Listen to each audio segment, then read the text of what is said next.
ओम नमो नारायण, हर हर महादेव। कैसे हो दोस्तों? आप सभी का स्वागत है आप ही के अपने यूट्यूब चैनल पर। जितने भी नए दर्शक हैं उनको साधुवाद, जो भी हमारे पुराने दर्शक हैं उनको हर हर महादेव, बहुत बहुत साधुवाद। अगर आप लोगों ने चैनल को सब्सक्राइब नहीं किया है तो सब्सक्राइब कर लीजिएगा, बेल आइकन को ज़रूर दबा दीजिएगा ताकि आपको समय समय पर नोटिफिकेशन मिलता रहे। आज हम बात करेंगे घर की कुल देवी कुल देवता।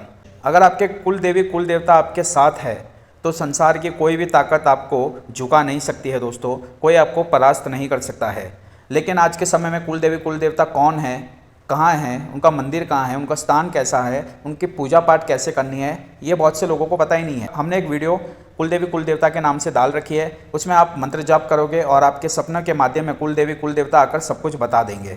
वो जाकर आप लोग देख सकते हो। आज जो मैं मंत्र लेकर आया हूँ ये विधि बहुत ही चमत्कारी है और ये ग्रामीण विधि है। ये विधि करने से आपके जो कुल के देवी या देवता है वो जागृत हो जाते हैं, जागृत होकर आपके साथ रहते हैं, आपके परिवार के साथ रहते हैं और आपके पूरे परिवार की सुरक्षा करते हैं, आपकी हर एक मनोकामना को पूर्ण करते हैं।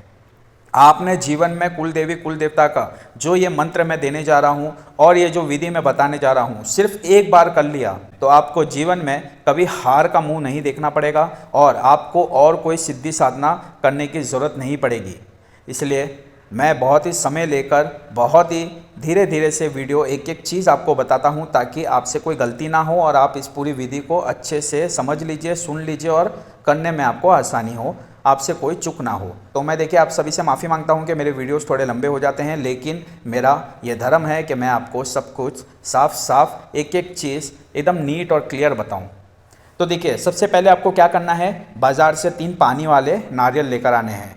ठीक है, जो जटा वाले होते हैं हिलाकर देखिएगा, उसके अंदर पानी होना चाहिए, सूखा नहीं होना चाहिए। जटा वाले 3 पानी वाले नारियल लेकर आइए। सिंदूर, हल्दी और कुमकुम, इन तीनों चीज़ों की भी ज़रूरत पड़ेगी। हमारे राजस्थानी में हम उनको लस्सा कहते हैं, जिसे बहुत से लोग रोली कहते हैं, जिसे कलावा कहते हैं। लाल पीला वाला धागा जो हाथों में बांधा जाता है वो आपको लेकर आना है। आपको 3 पान के पत्ते लेकर आने हैं और आपको 3 तरह की मिठाई लेकर आनी है, 5-5 पीस लेकर आ सकते हो। और आपको 3 श्रृंगार का जो पैकेट मिलता है वो लेकर आना है। आपको 9 पीस जो लौंग होती है वो लेकर आनी है, कहीं से टूटी फटी ना हो, फूल वाली लौंग 9 पीस लेकर आना है।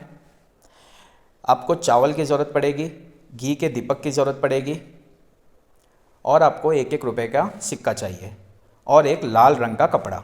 अब आपको क्या करना है, आप अपने घर के मंदिर में बैठिए और जिसे लकड़ी का चौखा पटरा कहते हैं उसे आपको सामने रखना है, उसके ऊपर लाल रंग का कपड़ा बिछाना है। 3 नारियल रखने हैं, जो तीनों नारियल आप लेकर आए हो बाज़ार से उनकी थोड़ी थोड़ी सी जटा आपको निकाल देनी है, बस ऊपर ऊपर की थोड़ी सी जटा रहने देनी है, बाकी साफ़ कर लेना। ठीक है, अब एक नारियल को आपको सिंदूर में अच्छे से रंग देना है, उसके ऊपर रोली बांधनी है और सामने रखना है। एक नारियल को आपको हल्दी में रखना है, रोली बांधनी है और सामने रखना है। तीसरा आप सिंदूर में लपेटोगे, उसके ऊपर रोली बांधोगे और सामने आप जहाँ पर आपने पटरा बिछाया है लाल रंग के कपड़े के साथ में उसके ऊपर आपको विराजमान रख देना है। वहाँ पर आपको विराजमान करना है, स्थापना करनी है वहाँ रखकर। इसके ऊपर आपको थोड़े से चावल रखने हैं, जल जो पानी होगा उससे आपको फूल, जो फूल है उन फूल को पानी के अंदर डालकर उससे छींटे लगाने हैं। आपको कुछ पुष्प, ठीक है, फूल आप लेकर आ जाना। फूल भी आपको नारियल के पास में चढ़ाना है। पान का पत्ता रखना है, पान के पत्ते के ऊपर आपको 1-1 सुपारी रखनी है। सुपारी के ऊपर आपको 1 रुपये का कॉइन रखना है। जो मिठाई है 5-5 पीस तीनों पत्तों पर रख देनी है। अब आपको घी का दीपक जला देना है, धूप दीप अगरबत्ती कर देनी है, फूल चढ़ा देने हैं। अब चढ़ाने के बाद आपको क्या करना है, जो लौंग है लौंग भी आपको चढ़ा देने हैं। ठीक है, 3-3 पत्ते रखे हैं वहाँ पर चढ़ा देने हैं। अब जो ये प्रसाद होगा ये रोज़ाना आपको और आपके परिवार वालों में आप वितरण करके खा लेना है।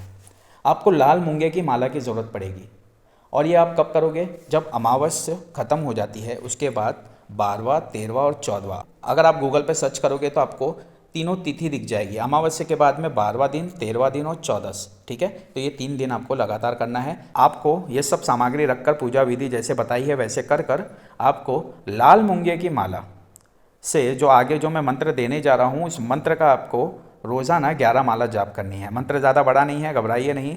जीवन में इतना तो आपको करना पड़ेगा अगर आपको सुख शांति चाहिए तो। अगर घर की कुल देवी कुल देवता आपके साथ नहीं है तो घर के अंदर कलेश होता है, लड़ाई झगड़ा होती है, वाद विवाद होता है, कोई किसी का कहना नहीं मानता है, आपके चलते फिरते जो काम होते हैं वो सारे बर्बाद हो जाते हैं, आप बर्बाद हो जाते हो, कर्ज से आप परेशान हो जाते हो। कहने का मतलब है कि जितनी भी आपकी प्रॉब्लम्स है अगर कुल देवी कुल देवता की आप पूजा पाठ नहीं करोगे तो फिर आप जीवन में कहीं पर भी जाके कोई भी उपाय कीजिए, टोटका कीजिए, मत्था टेकिए, आप कभी सफल नहीं बन पाओगे। इसलिए कह रहा हूँ, जैसा बता रहा हूँ वैसा एक बार जीवन में करके देखिए। और ये कोई ज़्यादा आप इसके अंदर आपको कोई खर्चे या हवन पूजा की ज़रूरत नहीं है। जैसे सिंपली बताया वैसे आपको सब सामग्री लेकर आनी है, और ये सब सामग्री मैं नीचे डिस्क्रिप्शन में लिख कर दे दूँगा आप लोगों के लिए, ताकि आप भूलो नहीं। और जो मंत्र है वो भी हमेशा की तरह मैं आपको लिख कर दे दूँगा, ताकि आपको कोई तकलीफ ना हो। बस जो सामान मंगाया है वो लेकर आना है। अब जैसे कि आपने 11 माला, जो मंत्र मैंने आगे बताने जा रहा हूँ उस मंत्र का आपने 11 माला कर लिया। करने के बाद आपको क्या करना है, सब सामग्री को वहीं रखना है, किसी चीज़ को हाथ नहीं लगाना है, सिर्फ जैसा बताया वैसा रख कर आपको वहाँ से उठ जाना है। और घर वालों से कह देना कि आप 3 दिन की ये पूजा पाठ कर रहे हो, आप कोई भी इसे हाथ ना लगाए, ठीक है। ये बहुत ही विशेष ध्यान रखना कि उन सामग्री को कोई हाथ ना लगाए। जब आप उठोगे तो आपको क्या करना है, प्रसाद सबको बांट देना है, खुद भी आप खा लीजिएगा। फिर पान का पत्ता, चावल, ठीक है, जो आपने सुपारी रखी है, लौंग रखी है, फूल रखे हैं, ये सब सामग्री आपको ले लेना है, ठीक है। और एक थैली के अंदर आप रख लीजिएगा, फेंकेगा मत, थैली में जमा करके ऊपर कहीं अच्छी साफ जगह पर रख देना। दूसरे दिन भी आपको ये सब सामग्री नहीं चढ़ानी है, लेकिन नारियल को हाथ भी नहीं लगाना है, नारियल वहाँ से ज़रा भी ना हिले, ये याद रखिएगा, वो वहीं रहेंगे। बाकी जो भी छोटी मोटी सामग्री जो भी मैंने बोला है वो सब कुछ आपको एक थैली के अंदर जमा करना है।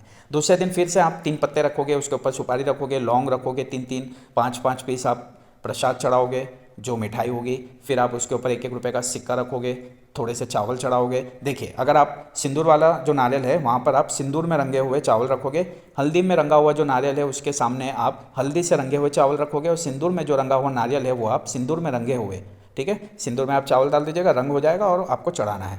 तो आपको तीनों के तीनों दिन इसी प्रकार से चढ़ाना है। और धूप दीप अगरबत्ती करनी है, घी का दीपक जलाना है। आपको लाल मूंगे की माला से 11 माला जो मंत्र आगे देने जा रहा हूँ उसका जाप करना है। बस ये 3 दिन आपका पूरा हो जाए, तीसरे दिन आपको इन सब सामग्री को, सारी सामग्री को, जो प्रसाद है वो तीनों दिन आप और अपने परिवार में बांट देना, ठीक है। बाहर मत देना लोगों को, आप अपने परिवार में ही उसे ख़त्म कर देना। और जब आपका तीसरा दिन आएगा, तीसरे दिन भी आपको 11 माला जाप करनी है, और फिर लास्ट में इन सब सामग्री को आपको ले जाकर जल के अंदर विसर्जन कर देना है, ठीक है। ये तो मैंने बता दी विधि। और जब आप पहले दिन बैठोगे तब आपको श्री गणेश जी, देखिए किसी भी पूजा पाठ या कोई भी शुभ आरंभ से पहले हमें गणेश जी को याद करना होता है। तो श्री गणेश जी का आपको 1 माला जाप करनी है, ठीक है। ओम गण गणपते नमः, ओम गण गणपते नमः, ओम गण गणपते नमः, या फिर ओम श्री गणेशाय नमः, ओम श्री गणेशाय नमः, ओम श्री गणेशाय नमः। जो भी आप कंफर्टेबल हो, जो भी आपको अच्छा लगे, जो आप बोल सको, वो आपको एक गणेश जी का मंत्र आपको ले लेना है और 1 माला जाप करनी है। अगर आपके कोई गुरुदेव हो तो गुरुदेव का जो भी मंत्र आपको बताया गया है उसकी 1 माला कर लो। गुरुदेव ना हो तो भगवान शिव को गुरु मानकर आप ओम नमः शिवाय, ओम नमः शिवाय, ओम नमः शिवाय, ओम नमः शिवाय का आप 1 माला जाप कीजिए। उसके बाद माता सरस्वती को याद कीजिए, क्योंकि माँ सरस्वती है जो सब कुछ आपके विद्या की देवी है, ठीक है। तो आपको क्या करना है, माँ सरस्वती का आपको नाम लेना है 108 बार।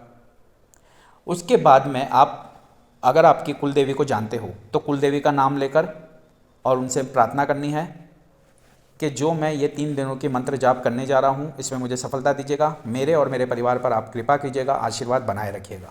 और अगर आप लोग कुल देवी का नाम नहीं जानते हो तो आपको बोलना है कि जो मेरे घर की कुल देवी या कुल देवता हो मैं नहीं जानता हूँ, आप सपने के माध्यम से आकर मुझे बताइए, मुझ पर और मेरे परिवार पर अपना आशीर्वाद दीजिए, कल्याण कीजिए, और ये जो मंत्र माला मैं करने जा रहा हूँ इसमें मुझे सफलता दीजिए। ये बोलकर आपको मंत्र जाप तीनों दिन शुरू कर देना है।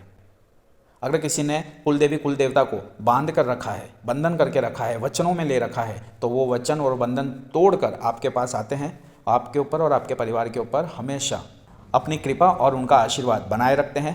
फिर देखिएगा कि आपके जीवन के अंदर क्या क्या चमत्कार होते हैं। जीवन में एक बार जो मैं बता रहा हूँ उसी ढंग से करके देख लीजिए, फिर आकर कमेंट में बताइएगा कि रिजल्ट क्या मिल रहा है। तो चलिए मिलते हैं कुछ नए वीडियो के साथ में, कुछ नई जानकारी के साथ में। तब तक के लिए आप सभी को ओम नमो नारायण, हर हर महादेव, जय माँ।